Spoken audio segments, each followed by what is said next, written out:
신명기 2장 26절로 37절까지 말씀이 되겠습니다. Deuteronomy chapter 2 verse 26 to 37, 신명기 2장 26절로 37절까지 말씀이 되겠습니다. 창세기, 출애굽기, 레위기, 민수기, 신명기 2장 26절로 37절입니다.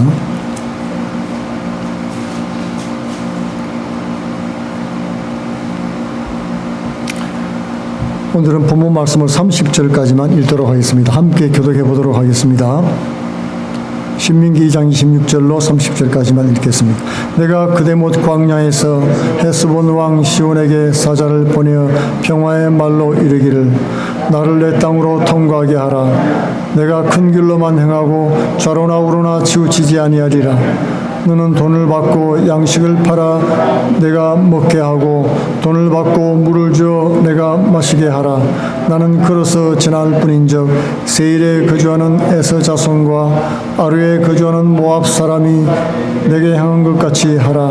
그리하면 내가 요단을 건너서 우리 하나님 여호와께서 우리에게 주신 땅에 이르리라 하였으나 헤스본 왕 시온이 우리가 통과하기를 허락하지 아니하였으니 이는 내 하나님 여호와께서 그를 내 손에 넘기시려고 그의 성품을 완강하게 하셨고 그의 마음을 완고하게 하셨음이 오늘날과 같으니라. 아멘. 34절로 그때 우리가 그 모든 성읍을 점령하고 그의 각 성읍을 그 남녀와 여호와 함께 하나도 남기지 아니하고 진멸하였고. 아멘.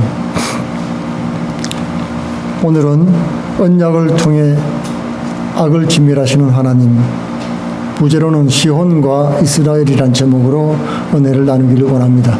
저 앞에 소음 나는 것 조금 꺼주시면 감사하겠습니다.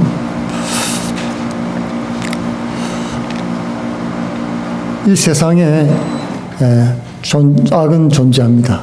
예수님께서도 이 세상의 특징을 가리켜서 이 악하고 음란한 세상이라고 말씀을 하셨지요. 그런데 이 악을 심판하고 죄인을 벌주기 위해서는 법이 필요한 것입니다. 법 없이는 형벌도 없지요. 그래서 죄형 법정주의라고 합니다. 법이 있어야 그 죄를 벌줄 수가 있다는 것입니다. 하나님을 거역하고 대적한 족속들을 벌하시려면 합당한 근거가 필요한 것입니다.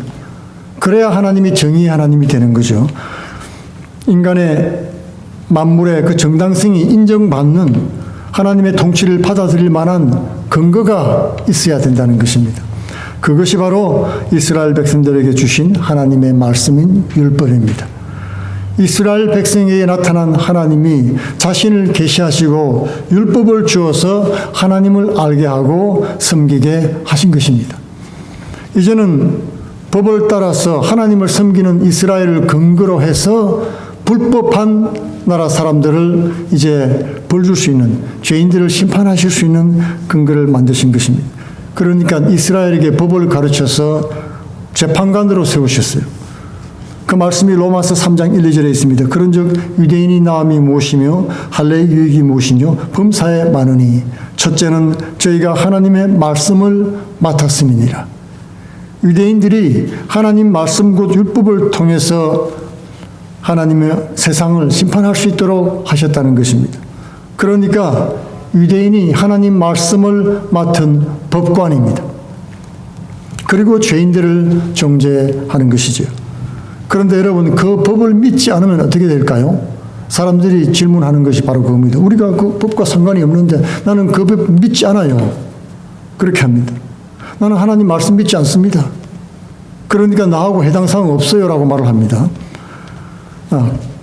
그렇다고 여러분 법이 없어집니까? 나는 몰랐어요. 안 믿어요. 그래도 하나님은 여전히 계시고 하나님이 만드신 법도 여전히 있다는 것이 성경의 말씀입니다. 그 말씀이 로마서 3장 3절에 있습니다. 어떤 자들이 믿지 아니하였으면 어찌하리요? 그 믿지 아니함이 하나님의 신실하심을 피하겠느냐? 그럴 수 없느니라. 사람들은 다 거짓되되 오직 하나님은 참되시다 할지어다. 창조주, 조물주가 계신 것을 없다 할 수가 없다는 것입니다. 하나님은 조물주기 때문에 법 집행을 또한 막을 자가 없습니다. 오늘도 여러분 마찬가지입니다. 우리 사회의 대표자들을, 권위자들을 세워서 이제 국회에서 법을 만들지요. 그러면 그 법은 무조건 시행되는 것입니다. 그 법을 믿든 안 믿든 알았든 몰랐든 그 법은 반드시 강제로 집행되게 되어 있습니다. 이렇게 하나님 법을 통해서 합법적으로 세상을 심판하고 계신 것입니다. 오늘 가나안 족속들을 심판하는 것도 마찬가지예요. 만약 법을 받은 이스라엘 백성이 법을 안 믿으면 또 어떻게 될까요? 예, 성경은 하나님 백성으로 불림을 받은 사람이라도 그 법에 따라 심판을 받게 될 것이라고 했습니다. 이스라엘 백성도 예외는 없다는 것입니다. 법관이나 법관의 자녀도 하나님 말씀에는 예외가 없습니다. 로마서 3장 9절의 말씀이 있습니다. 그러면 어떠하뇨? 우리는 나으뇨? 결코 아니라 유대인이나 헬라인이나 다 죄 아래에 있다고 우리가 이미 선언하였느니라. 우리 모두 죄인이기 때문에 하나님 법에 저촉되면 해당 사항이 있으면 징벌을 받게 되어 있는 것입니다. 그러나 법을 알지도 못하고 믿지도 않는 자가 법을 집행할 수는 없습니다. 그렇죠? 그렇기 때문에 하나님은 이 하나님의 법을 믿고 따르는 이스라엘 2세를 통해서 가나안의 죄를 심판한 겁니다. 1세는 해당 사항이 안 됩니다. 왜냐하면 이스라엘 1세들은 하나님을 안 믿었잖아요. 10번이나 하나님을 시험했으므로 그들이 나를 믿지 않은 것이 확실하다. 히브리서가 그렇게 정리하고 있습니다. 하나님을 안 믿기 때문에 또 하나님을 안 믿는 사람이 하나님 안 믿는 가나안 족속을 심판할 수가 없지요. 죄인이 죄인을 심판할 수가 없는 것입니다. 그렇기 때문에 1세들은 가나안 땅에 들어가고 싶어도 못 들어갔던 거예요. 왜요? 믿음이 없기 때문에. 하나님 말씀을 믿지 않았기 때문에. 믿은 2세들은 하나님의 율법에 따라서 그 말씀을 믿었기 때문에 그 말씀을 적용해서 그들을 몰아내고 그 땅을 차지할 수가 있게 된 것입니다. 오늘도 마찬가지입니다. 하나님을 알고 있을 뿐만 아니고 또 그 말씀을 믿고 따르는 언약 백성을 통해서 오늘 하나님은 세상을 심판하고 계신 것입니다. 그러니까 이스라엘 민족이 가나안 땅을 정복한 정당성은 바로 하나님 말씀의 법을 믿고 실행한 데 있다는 것입니다. 그러므로 믿지 않는 이스라엘은 참 이스라엘이 아니고 믿는 우리가 하나님 말씀의 법을 가진 참 이스라엘인 것입니다. 아브라함이 하나님을 믿음에 이를 의로 여기심과 같다고 성경은 말씀해 주고 있습니다. 또한 뿐만 아니라 에베소서 1장 21절에는 만물 위에 교회를 주시고 그 교회의 머리로 주님을 우리를 위해서 주셨다고 말씀을 하셨죠. 그리고 에베소서 2장 6절에는 또 함께 일으키사 그리스도 예수 안에서 함께 하늘에 앉히셨다고 증거해 주고 있습니다. 예수님과 우리 성도들의 신분에 대해서 말씀해 주시죠. 하나님은 성도와 함께 또한 성도의 몸된 교회를 통해서 세상을 다스리고 계신다는 것을 선포하고 계신 것입니다. 성도가 하나님 말씀을 온전히 믿고 순종할 때 하나님께 쓰시는 그런 도구로서 정의의 손과 발이 될 수 있다는 것입니다. 말씀대로 믿고 순종치 않으면 세상과 동일한 심판의 대상이 또한 되어지는 것입니다. 하나님의 심판의 도구가 되든지 아니면 심판의 대상이 되든지 둘 중에 하나밖에 없습니다. 그 중간은 존재하지 않습니다. 왜냐하면 이미 하나님의 법이 존재하기 때문에 그렇습니다. 하나님은 예수 그리스도의 십자가를 믿음으로 구원하시는 법을 주었습니다. 그 법을 통해서 자신과 우리 모두를 다 의롭게 만드셨습니다. 그 말씀이 로마서 3장 25절 6절에 나와 있습니다. 이 예수를 하나님이 그의 피로 인하여 믿음으로 말미암는 화목제물로 세우셨으니 이는 하나님께서 길이 참으시는 중에 전에 지은 죄를 간과하심으로 자기의 의로우심을 나타내려 하심이니 곧 이때에 자기의 의로우심을 나타내사 자기도 의로우시고 또한 예수 믿는 자를 의롭다 하려 하심이라. 하나님은 법을 주셨지만 우리를 구원하시되 은혜로 구원을 하셨다는 것입니다. 법은 죄를 깨닫게 할 뿐이고 온전히 의로운 사람은 없습니다. 아무리 율법을 지키려고 애를 써도 하나님의 의로움에 이를 사람은 한 사람도 없다는 것입니다. 그러므로 하나님의 은혜가 은혜되기 위해서는 하나님께서 제공하신 예수 그리스도의 십자가 은혜를 믿고 그 말씀대로 순종하는 길뿐인 것입니다. 고재봉이라는 사람 여러분 아시죠? 워낙 유명해서 오래된 얘기인데도 생각이 날 것입니다. 1963년에 도끼 살해 사건으로 유명한데 이 사람은 고아로 태어나서 시골에서 교육도 못 받고 자랐습니다. 군대 갔는데 군대에 가서도 중대장인 박중익이라는 사람 밑에서 허드렛 일을 해 주었습니다. 집에 가서 허드렛 심부름도 하고 했는데 그때는 참 가난한 때였기 때문에 배도 고프고 하니까 그 집에서 먹을 것을 조금 훔치고 나왔어요. 명태하고 뭐 이렇게 동태하고 한 950원어치를 훔쳤는데 그 사실이 가중부한테 발각이 되어가지고 군법 회의까지 넘어갔습니다. 군법에 따라서 실형까지 선고받고 감옥까지 갔죠. 근데 감옥에서 나왔는데도 군대 생활하기가 이 박중영 때문에 너무나 힘들었습니다. 고재봉인 애인이 있었는데 애인한테 편지가 왔어요. 근데 박중영이 편지를 뜯어가지고 공개적으로 사람들한테 읽어주고 모욕을 했습니다. 뿐만 아니라 구두발로 고재봉이 머리를 밟고서 그런 위해를 가하는 짓도 했던 것입니다. 그리고 애인은 변심해서 떠나버리고 말았습니다. 그러자 고재봉이가 마음에 분노와 충격을 받고 술을 먹고서 탈영을 했지요. 그리고는 박중영 집에 들어가서 그 도끼로 잔인하게 그 사람을 살해했던 것입니다. 그런데 죽이고 보니까 박중영이 아니에요. 이중영이라는 사람이 죽은 겁니다. 억울하게. 그리고 3달 후에 체포가 됐지요. 체포가 되어서 감옥에 가게 됐는데 얼마나 악이 바쳤던지 간수가 그 사람을 고재봉을 노려보니까 두 손가락으로 눈을 찔러가지고 피를 흘리게 눈을 못 쓰게 만들었습니다. 그리고는 머리를 벽에 박고 고함을 지르는데 모든 사람들이 감옥의 간수들도 다 섬뜩섬뜩했지요. 그러고는 이제 사형 선고를 받고 죽을 날을 기다리고 있었습니다. 그런데 어느 날 한 통의 편지가 왔습니다. 초등학교 3학년짜리가 고재봉 씨한테 편지를 썼는데 이런 편지입니다. 고재봉 아저씨, 사람들은 아저씨를 살인마라고 하는데 내가 사진을 보니까 아저씨 그렇게 보이지 않아요. 진짜 그런 거 아니죠. 마음으로 그런 거 아니죠. 실수로 그랬지요. 그리고 교회에서 들었는데 우리 주일학교 선생님이 예수님과 함께 못 박힌 강도도 예수님께 신앙을 고백하고 천국 갔다고 들었어요. 고재봉 아저씨도 예수님 믿으면은 천국 갈 수 있어요. 사실은 어제 친구들과 저는 싸웠는데 친구들이 고재봉 아저씨가 무서운 사람이라고 하지만 나는 아니라고 막 우기면서 싸웠습니다. 저는 아저씨가 하늘나라에 가도록 위해서 날마다 기도하고 있어요. 그러니까 고재봉 아저씨도 예수님 믿고 잠자기 전에 꼭 예수님께 기도하고 주무세요. 또 편지 드릴게요. 그 편지가 온 거예요. 그리고 다른 시골의 한 목사님도 편지를 보냈습니다.